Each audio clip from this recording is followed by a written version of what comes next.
Well, we've been a PortaOne user actually for many, many years. So we also chose PortaOne for our US subsidiary, mainly because of the redundancy PortaOne had to offer. We use PortaOne in our data centers across the globe.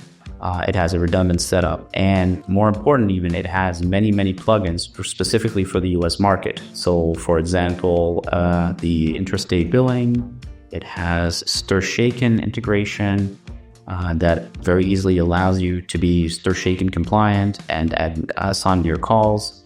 It has an emergency services plugin that is mandated by the US government. Being a PortaOne customer for many, many years, we very well know the PortaOne team. We know we can rely on them, on their support team. So if we have any questions like, hey, why is this not working? Or questions on, okay, we want to integrate this and that.